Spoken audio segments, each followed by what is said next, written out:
নমস্কাৰ বন্ধুসকল, আমি আলোচনা কৰি আছোঁ ইণ্ডিয়ান পলিটি বাই এম লক্ষ্মীকান্ত। সেই ক্ৰমতে আমি ভাৰতবৰ্ষৰ এই কনষ্টিটিউশ্যনখনৰ মেকিং অফ দ্য কনষ্টিটিউশ্যন নামৰ চেপ্টাৰটো পঢ়ি আছিলোঁ। আমাৰ ইণ্ডিয়ান পলিটিখনৰ 2 নম্বৰ চেপ্টাৰ যোনটো আছে আমাৰ মেকিং অফ দ্য কনষ্টিটিউশ্যন, সেই চেপ্টাৰটো আমি ইতিমধ্যে 3-4টা পাৰ্ট কমপ্লিট কৰিলোঁ। তাত আমি বিভিন্ন ধৰণৰ ইনফৰ্মেশ্যনবিলাক ইতিমধ্যে ষ্টাডি কৰিলোঁ। গতিকে আমাক কোৱা হৈছিলে যে ভাৰতবৰ্ষত এখন সংবিধান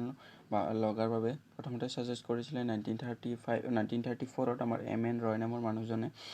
ছাজেষ্ট কৰিছিলে ভাৰতবৰ্ষৰ এখন কনষ্টিটিউশ্যনৰ কথা। তাৰপিছত 1935ত ইণ্ডিয়ান নেশ্যনেল কংগ্ৰেছে অফিচিয়েলি এনাউন্স কৰিছিলে বা ডিক্লেয়াৰ কৰিছিলে বা ডিমাণ্ড কৰিছিলে যে ভাৰতবৰ্ষৰ এখন কনষ্টিটিউশ্যন এছেম্বলি হ'ব লাগে আৰু ফ্ৰী ইণ্ডিয়াৰ বাবে এই কনষ্টিটিউশ্যন এছেম্বলিখনেহে এখন ভাৰতবৰ্ষৰ ফ্ৰী ইণ্ডিয়াৰ বাবে এখন কনষ্টিটিউশ্যন নিৰ্মাণ কৰিব। সেই ক্ৰমতে 1938ত জৱাহৰলাল নেহৰুৱে on behalf of the INC তেওঁ ডিমাণ্ড কৰিছিলে যে এখন ভাৰতবৰ্ষত এডাল্ট ফ্ৰেঞ্চাইজি বা ভোটাধিকাৰৰ ওপৰত নিৰ্মাণ হোৱা এখন কনষ্টিটিউৱেণ্ট এছেম্বলি গঠন হ'ব লাগে আৰু এই কনষ্টিটিউশ্যন এছেম্বলিখনে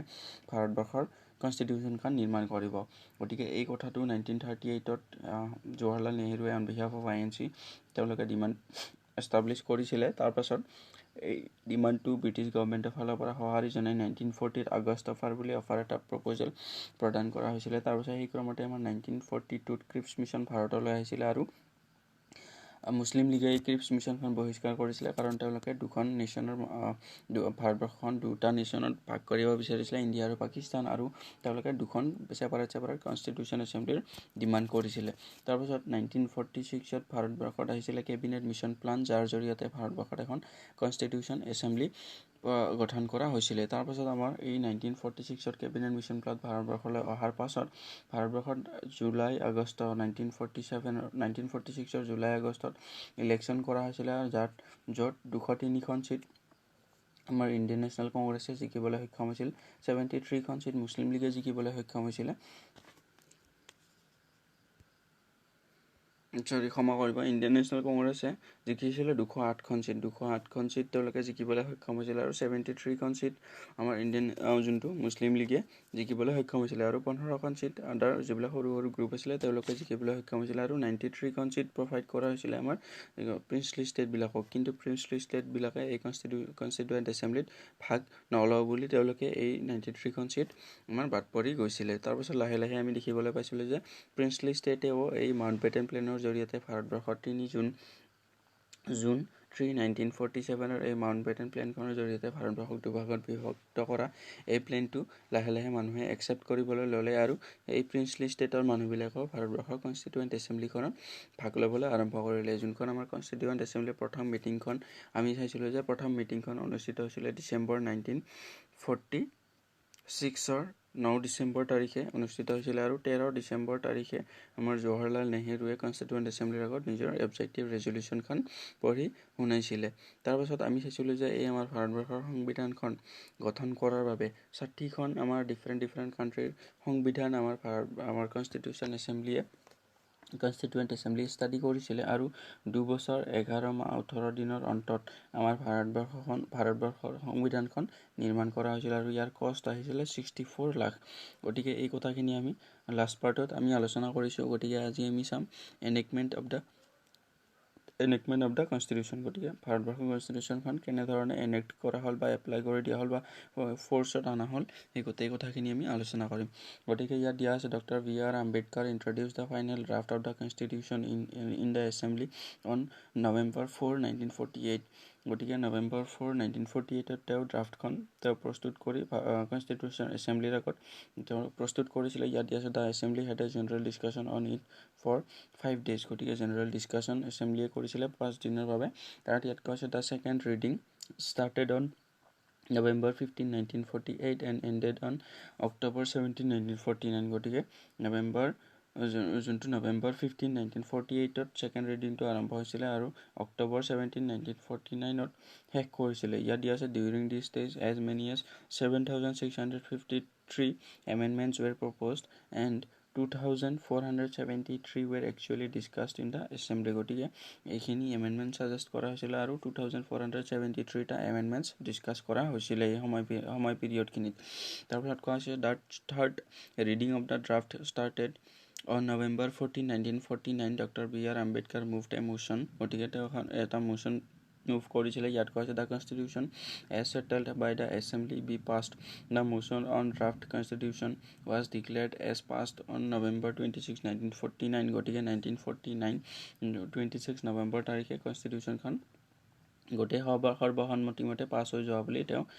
ঘোষণা কৰিছিলে and receive the signatures of the members and the president গতিকে প্ৰেচিডেণ্ট আমাৰ আছিলে ডক্টৰ ৰাজেন্দ্ৰ প্ৰসাদ আৰু আমাৰ কনষ্টিটিউশ্যন এছেম্বলিখনত টেম্পৰাৰী প্ৰেচিডেণ্ট কোন আছিলে টেম্পৰাৰী প্ৰেচিডেণ্ট আমি কোন আছিলে আমি ইতিমধ্যে আলোচনা কৰিছিলোঁ যে ডক্টৰ সচ্চিদানন্দ সিনহা আমাৰ টেম্পৰাৰী প্ৰেচিডেণ্ট আছিলে আৰু পাৰ্মানেণ্ট প্ৰেচিডেণ্ট আছিলে আমাৰ ডক্টৰ ৰাজেন্দ্ৰ প্ৰসাদ গতিকে ইয়াত কোৱা হৈছিলে যে নৱেম্বৰ 26 1949 এই আমাৰ কনষ্টিটিউশ্যন এছেম্বলিখন পাছ হৈ যোৱা বুলি বা সৰ্বসন্মতিমতে পাছ হোৱা বুলি ডক্টৰ ভীমৰাও আম্বেদকাৰে ঘোষণা কৰিছিলে আৰু গোটেই যিবিলাক আমাৰ কনষ্টিটিউশ্যন কনষ্টিটিউৱেণ্ট এছেম্বলিৰ মানুহবিলাকৰ বা মেম্বাৰবিলাকৰ ছিগনেচাৰ লোৱা হৈছিলে আৰু ইয়াত কোৱা হৈছে out of a total 299 members of the assembly only 284 were actually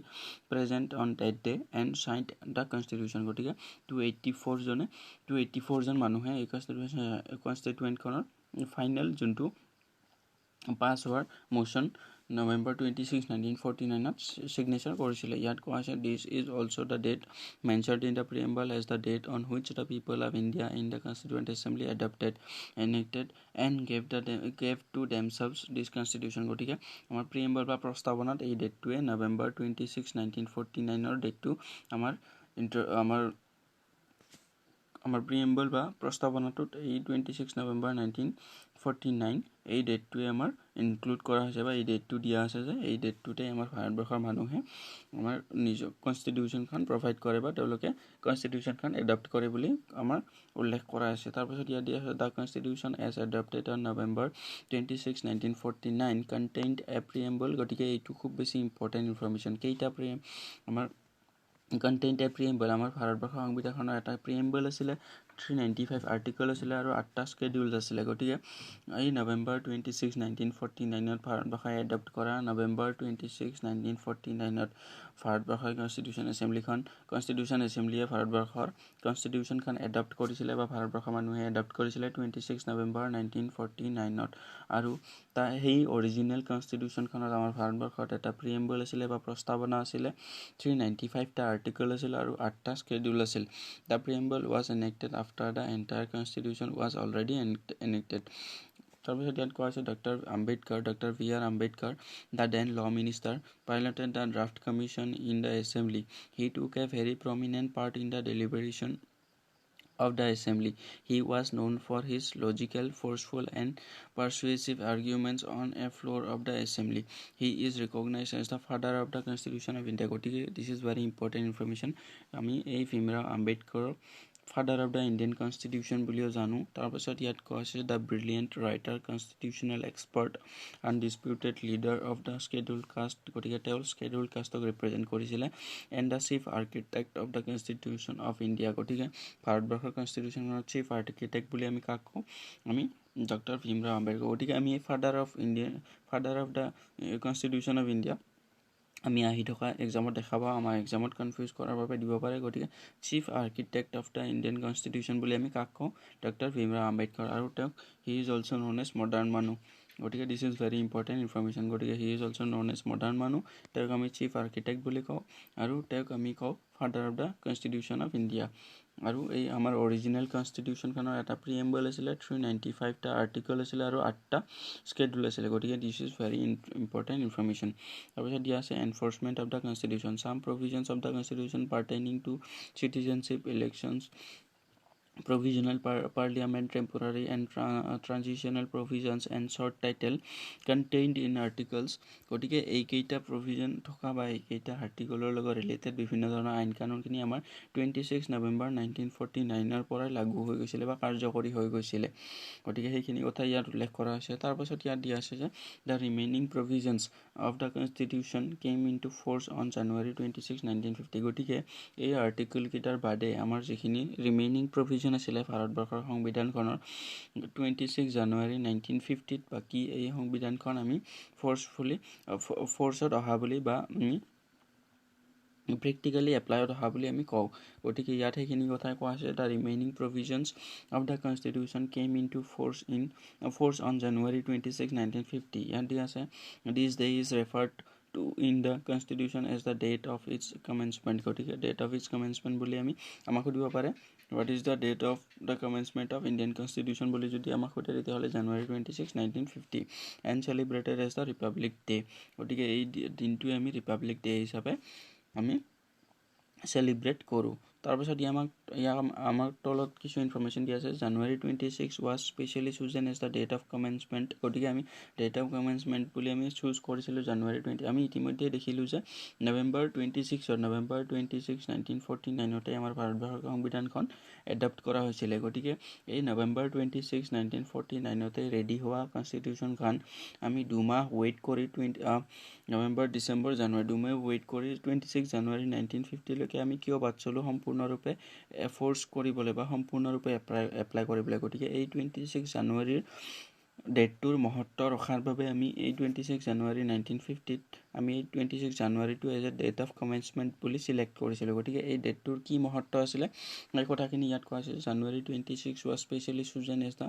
date of commencement of the constitution because of its historical importance গতিকে ইয়াত হিষ্টৰিকেল ইম্পৰ্টেঞ্চটো আমি বৰ্তাই ৰখাৰ বাবে এই ডেটটো চিলেক্ট কৰিছিলোঁ ইয়াত কোৱা হৈছে it was on this day in 1930 date Purna Swaraj day was celebrated গতিকে 1930ত আমাৰ যোনটো লাহোৰ ছেশ্যন হৈছিলে জৱাহৰলাল নেহৰুৱে প্ৰেছিডেণ্ট আছিলে গতিকে সেই ছেশ্যনটোত আমাৰ পূৰ্ণ স্বৰাজ ডে হিচাপে আমি এই 26 জানুৱাৰীটো চেলিব্ৰেট কৰিছিলোঁ বা ফাৰ্ষ্ট ইণ্ডিপেণ্ডেঞ্চ ডে হিচাপে আমি চেলিব্ৰেট কৰিছিলোঁ ৰাবি নদীৰ পাৰত সেইবাবে এই ডেটটোৰ ইম্পৰ্টেঞ্চটো বৰ্তাই ৰখাৰ বাবে আমি 26 জানুৱাৰী ডেটটোলৈকে ৱেইট কৰিছোঁ 26 নৱেম্বৰত ৰেডি হোৱাৰ পাছতো আমি 26 জানুৱাৰী 1950ত আমি আমাৰ ভাৰতবৰ্ষৰ সংবিধানখন লাগু কৰিবলৈ আমি ৰখি আছিলোঁ ইয়াত কোৱা হৈছে it was on this day in 1930 that Purna Swaraj Day was celebrated following the resolution of the Lahore session December 1929 গতিকে 1929 লাহোৰ ছেশ্যনৰ যোনটো ৰেজলিউশ্যন আছিলে এইটো পূৰ্ণ স্বৰাজৰ তেওঁলোকে ডিচাইড কৰিছিলে যে 26 জানুৱাৰী 1930 তেওঁলোকে পূৰ্ণ স্বৰাজ ডে বা ফাৰ্ষ্ট ইণ্ডিপেণ্ডেণ্ট ডে হিচাপে তেওঁলোকে চেলিব্ৰেট কৰিব আৰু সেই দিনটোৰ মহত্ব ৰখাৰ বাবে আমি এই 26 নৱেম্বৰ 1949ত ৰেডি হোৱা ভাৰতবৰ্ষৰ সংবিধানখন ভাৰতবৰ্ষৰ মানুহে এই দিনটোত এডপ্ট কৰা সংবিধানখন এপ্লাই কৰাৰ বাবে আমি এই 26 জানুৱাৰীৰ দিনটোলৈকে বাট চাবলগীয়া হৈছিলে তাৰপিছত ইয়াত কোৱা হৈছে যে with the commencement of the Indian constitution the Indian independent act of 1947 and the government of India act 1935 with all enactments amending or supplementing the latter act were repealed গতিকে এই 1935 গভৰ্ণমেণ্ট অফ ইণ্ডিয়া এক্টখন 1935 তাৰপিছত আমাৰ Indian independence act 1947 এই গোটেইবিলাক repeal কৰি দিয়া হ'ল বা শেষ কৰি দিয়া হ'ল the abolition of privy council jurisdiction act 1949 was however continued গতিকে এই কাউন্সিলখনৰ জুৰিডিকশ্যনবিলাক আমাৰ কণ্টিনিউ কৰি ৰখা হ'ল আৰু আমাৰ 1935 আমাৰ গভৰ্ণমেণ্ট অফ ইণ্ডিয়া এক্ট আৰু আমাৰ ইণ্ডিয়ান ইণ্ডিপেণ্ডেঞ্চ এক্ট অফ 1947 এই দুয়োখন এক্ট ৰিপিল কৰি দিয়া হ'ল তাৰপাছত ক্ৰিটিচিজিমছ অফ দ্য কনষ্টিটিউৱেণ্ট এছেম্বলি গতিকে আমাৰ এনেকুৱা নাছিল যে কনষ্টিটিউশ্যন এছেম্বলিখনে ভাৰতবৰ্ষৰ সংবিধানখন বনোৱাৰ পৰ্যায়টোত বা বনোৱাৰ যিখিনি আমাৰ সময় পিৰিয়ড আছিলে সেই সময়খিনিত তেওঁলোকক কোনেও ক্ৰিটিচাইজ কৰা নাছিলে গতিকে এই ভাৰতবৰ্ষৰ সংবিধানখন নিৰ্মাণ কৰা আমাৰ যোনখন কনষ্টিটিউৱেণ্ট এছেম্বলি আছিলে এই কনষ্টিটিউৱেণ্ট এছেম্বলিখনক ক্ৰিটিচাইজ কৰিছিলে বহুত মানুহে গতিকে তাৰ ভিতৰতে আমি ইম্পৰ্টেণ্ট কেইটামান ক্ৰিটিচিজিম আলোচনা কৰিম ইয়াত ক্ৰিটিচিজিমবিলাক উল্লেখ কৰা হৈছে যে নট এ ৰিপ্ৰেজেণ্টেটিভ বডি গতিকে আমাক কোৱা হৈছে যে আমাৰ ইণ্ডিয়ান কনষ্টিটিউৱেণ্ট এছেম্বলিখন ৰিপ্ৰেজেণ্টেটিভ বডি নাছিলে ইয়াত কোৱা হৈছে the critics have argued that the constituent assembly was not a representative body as its members were not directly elected by the people of India on the basis of universal adult franchise গতিকে ইয়াত কোৱা হৈছে যে আমাৰ ভাৰতবৰ্ষৰ যিখন constituent assembly আছিলে সেইখন ৰিপ্ৰেজেণ্টেটিভ বডি নাছিলে কাৰণ ভোটাধিকাৰৰ যোনটো ভোটৰ মাধ্যমেৰে ইয়াৰ আমাৰ মেম্বাৰবিলাক ইলেক্ট হোৱা নাছিল কিন্তু এই আৰ্গুমেণ্টটো আমি ভুল হিচাপে আমি ক'ব পাৰোঁ কাৰণ আমি জানো যে ভোট আমাৰ জুলাই আগষ্ট মাহত 1946ত ভোটদানৰ প্ৰক্ৰিয়াটো আৰম্ভ কৰা হৈছিলে আৰু এই মানুহবিলাকে ভোটদানৰ জৰিয়তে আমাৰ যোনটো আমাৰ আমাৰ ষ্টেট লেজিসলেটিভ এছেম্বলি বা আমাৰ যিবিলাক প্ৰভিঞ্চিয়েল লেজিসলেটিভ এছেম্বলি আছিলে তাৰ মেম্বাৰবিলাকক চিলেক্ট কৰিছিলে ভোট দি পিনে আৰু এই আমাৰ লেজিসলেটিভ এছেম্বলিৰ ষ্টেট লেজিসলেটিভ বা প্ৰভিঞ্চিয়েল যিবিলাক আমাৰ প্ৰভিঞ্চিয়েল লেজিসলেটিভ এছেম্বলি আছিলে তাৰ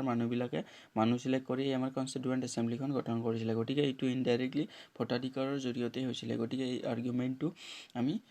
ভুল বুলি ক'ব পাৰোঁ কিন্তু এইটো আমি ক্ৰিটিক্স হিচাপে ক'ব পাৰোঁ যে নট এ ৰিপ্ৰেজেণ্টেটিভ বডি হিচাপে ক্ৰিটিচাইজ কৰিছিলে তাৰপিছত কোৱা হৈছিলে যে নট এ ছভৰেইন বডি গতিকে ছভৰেইন বডি নাছিলে বুলি কোৱা হৈছিল the critics maintain that the constituent assembly was not a sovereign body as it was created by the proposal of the British government গতিকে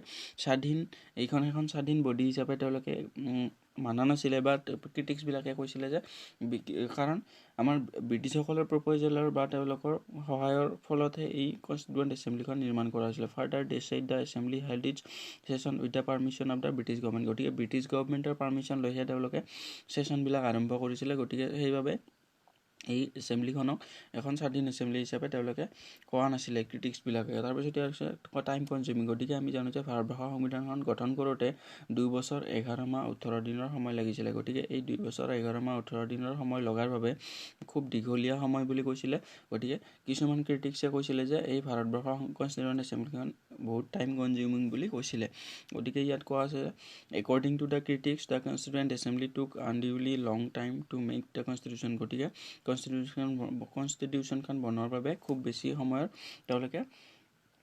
খৰচ কৰিছিলে বুলি কোৱা হৈছে they stated that the framers of the American constitution took only 4 months to complete their work গতিকে তেওঁলোকে arguments দিছিলে যে American কনষ্টিটিউশ্যনখন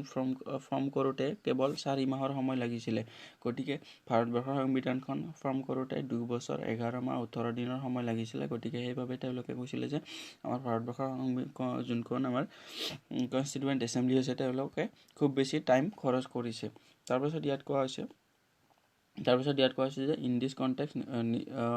নাজিৰুদ্দিন Ahmed a member of the constituent assembly coined a new name of the drafting committee to show' his contempt for it he called it drifting committee গতিকে তেওঁ এই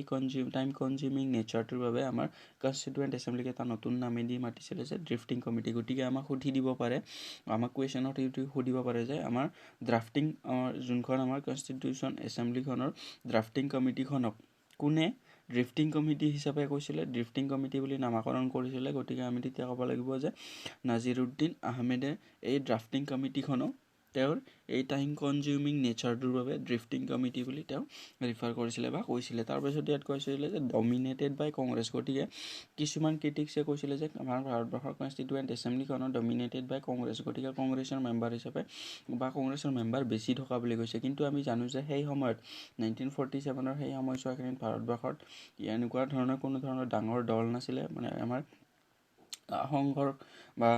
সংগ্ৰাম কৰা main পাৰ্টিটো আছিলে আমাৰ ইণ্ডিয়ান নেশ্যনেল কংগ্ৰেছ বা INC তেওঁলোকে এটা ডাঙৰ পাৰ্টি আছিলে আৰু সেইবাবে পপুলেশ্যন ৱাইজ তেওঁলোকক চিট প্ৰভাইড কৰা হৈছিলে আৰু তেওঁলোকে বিভিন্ন ইলেকশ্যনৰ জৰিয়তে তেওঁলোকে মেম্বাৰশ্বিপ লৈছিলে গতিকে সেইবাবে এই আৰ্গুমেণ্টটো আমি ভুল বুলি ক'ব পাৰোঁ যে ডমিনেটেড বাই কংগ্ৰেছ কাৰণ সেই সময়ত আমাৰ কংগ্ৰেছটোৱে বা INC ইণ্ডিয়ান নেশ্যনেল কংগ্ৰেছটো এটা মেইন পাৰ্টি হিচাপে আমাৰ ভাৰতবৰ্ষত আছিলে কাৰণ সেই সময়খিনিত একেদিনতেতো আমাৰ নতুন পাৰ্টি এটা গঠন কৰিব নোৱাৰে সেইবাবে এই আৰ্গুমেণ্টটো সেই সময়ৰ হিচাপত আমাৰ নিমিলে বুলি আমি ক'ব পাৰোঁ ইয়াত দিয়া আছে the critics charge that the constituent assembly was dominated by the Congress party Granville Austin a British constitutional expert remark the constitution assembly বা constituent assembly was a one party body in an essentially one party country গতিকে এই কনষ্টিটিউৱেণ্ট এছেম্বলিখনক one party body বুলি কোৱা হৈছে বা one party nation বুলি বা ওৱান পাৰ্টি কাণ্ট্ৰি বুলি কোৱা হৈছে আমাৰ ভাৰতবৰ্ষখনক গতিকে INC কনষ্টিটিউৱেণ্ট এছেম্বলি আৰু INC ইণ্ডিয়া বুলি কোৱা হৈছে ইয়াত তাৰপিছত the assembly was the Congress and Congress was the India গতিকে সেই কথাটোকে কোৱা হৈছে যে the assembly was the Congress and Congress was India গতিকে এছেম্বলিখনৰ গোটেই মানুহে কংগ্ৰেছী আছিল আৰু কংগ্ৰেছে ইণ্ডিয়া আছিলে বুলি ইয়াত কোৱা হৈছে তাৰপাছত আকৌ এটা ক্ৰিটিচাইজ কৰা হৈছিলে এটা পইণ্টত যে লয়াৰ পলিটিচিয়ান ডমিনেশ্যন গতিকে এই আমাৰ কনষ্টিটিউৱেণ্ট এছেম্বলিখনত লয়াৰ আৰু পলিটিচিয়ানৰ ডমিনেশ্যন থকা বুলি কৈছিলে কিন্তু কনষ্টিটিউশ্যন এখন ফ্ৰেম কৰিবলৈ বিভিন্ন ধৰণৰ আইন কানুনৰ জনা মানুহৰ দৰকাৰ গতিকে ভাৰতবৰ্ষৰ গোটেই নাগৰিকৰ বাবে আইন কানুন নিৰ্মাণ কৰিবলৈ গতিকে সেই কমিটিখনত লয়াৰ আৰু পলিটিচিয়ান থকাটো খুব বেছি দৰকাৰী আছিলে। গতিকে এই আৰ্গুমেণ্টটোৱে আমি আননেচেচাৰী বুলি ক'ব পাৰোঁ। গতিকে ইয়াত কোৱা হৈছে লয়াৰ পলিটিচিয়ান ডমিনেশ্যন। ইয়াত কোৱা হৈছে it is also' maintained by the critics that the constituent assembly was dominated by lawyers and politicians. They pointed out that other sections of the society were not sufficiently represented. গতিকে ইয়াত কোৱা হৈছে যে আমাৰ ছ'চাইটিৰ যিবিলাক আদাৰ ছেকশ্যনছ আছিলে, গতিকে আমি জানো যে ইতিমধ্যে আমি কনষ্টিটুৱেণ্ট এছেম্বলিখনৰ ইলেকশ্যনৰ জৰিয়তে ভাৰতবৰ্ষৰ প্ৰত্যেকটো ছেক্ট বা ইণ্ডিয়ান মুছলিম, আমাৰ ভাৰতবৰ্ষৰ মুছলিমসকলে, ভাৰতবৰ্ষৰ হিন্দুসকলে, ভাৰতবৰ্ষৰ যিবিলাক খ্ৰীষ্টিয়ান আছিলে, ইণ্ডিয়ান খ্ৰীষ্টিয়ান আছিলে, এংলো ইণ্ডিয়ান আছিলে, লেবাৰ ক্লাছ আছিলে, মহিলা আছিলে, গোটেইবিলাকক ৰিপ্ৰেজেণ্ট কৰাৰ বাবে মানুহ এই সংবিধান, আমাৰ যোনখন সংবিধান গঠন কৰিবৰ বাবে কনষ্টিটুৱেণ্ট এছেম্বলি গঠন হৈছিলে, তাত এই গোটেই ছেকশ্যনবিলাকৰ পৰা ৰিপ্ৰেজেণ্টেটিভ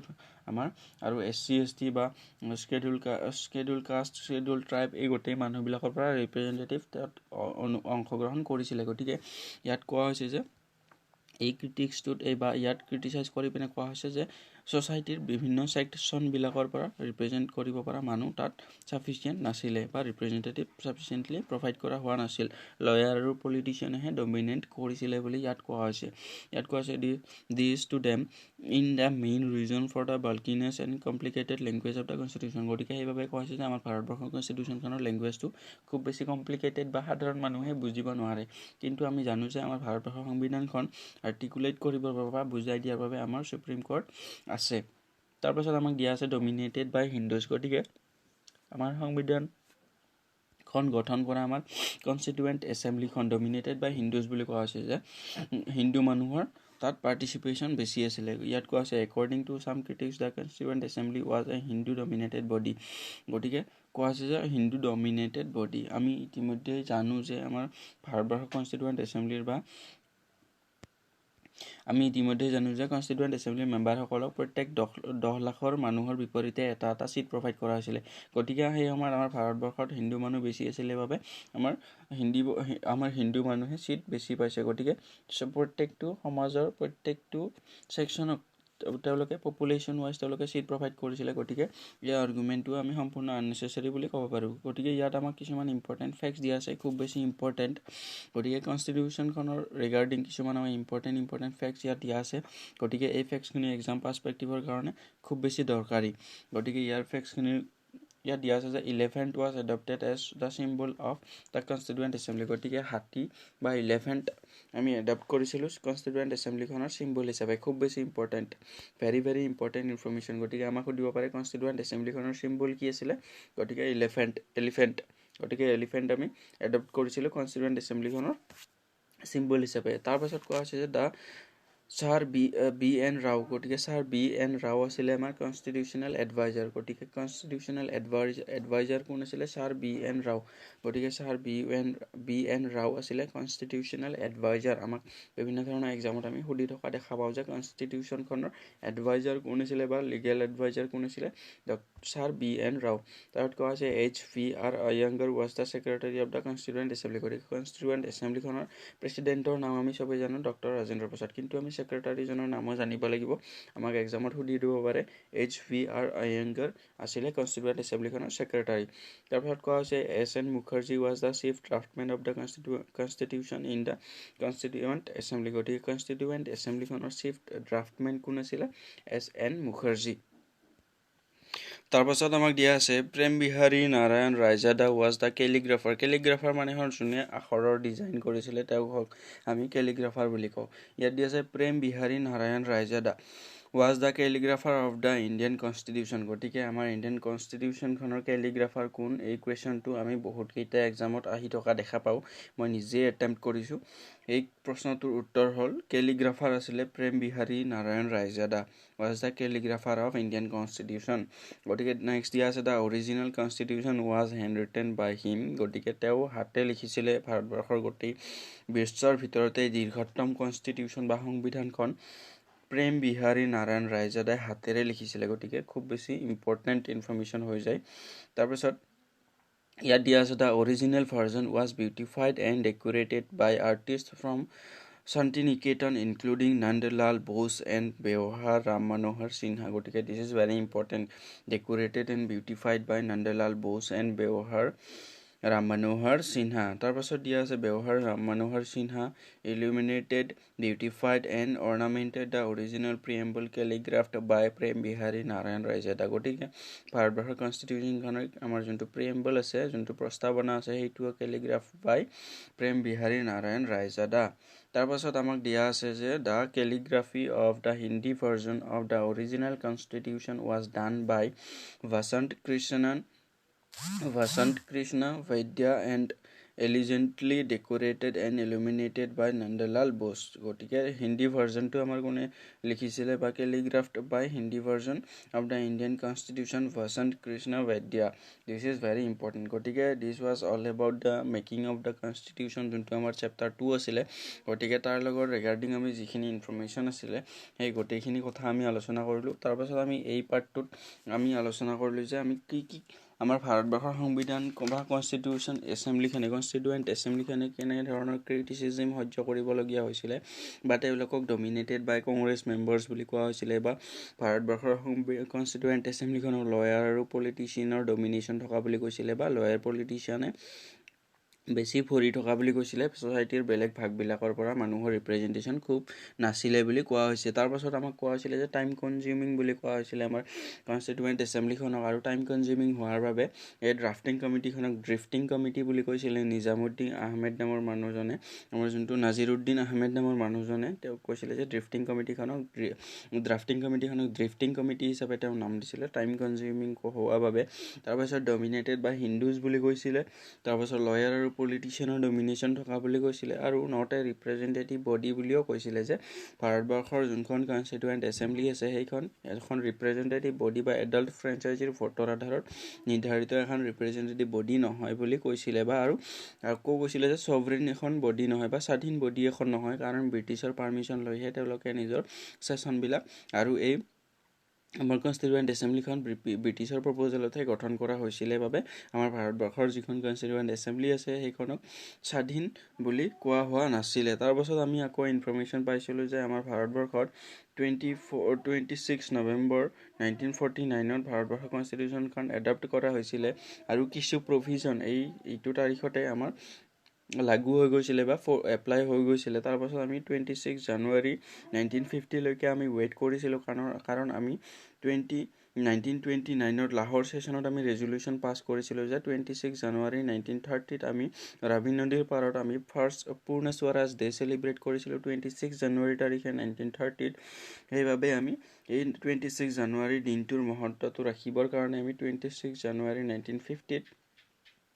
আমি ভাৰতবৰ্ষৰ কনষ্টিটিউশ্যনখন কেম ইন টু বিইং বুলি কওঁ। গতিকে this was all about the second chapter. গতিকে ভিডিঅ'টো চোৱাৰ বাবে ধন্যবাদ। থেংকছ ফৰ ৱাচিং। যদি আপোনালোকে ইনফৰ্মেটিভ বুলি ভাবিছে এই ভিডিঅ'টো, আপোনালোকে যদি ভালদৰে বুজি পাইছে, তেতিয়াহ'লে লাইক, শ্বেয়াৰ আৰু ছাবস্ক্ৰাইব কৰি দিবলৈ অনুৰোধ জনালোঁ। গতিকে থেংকছ ফৰ ৱাচিং।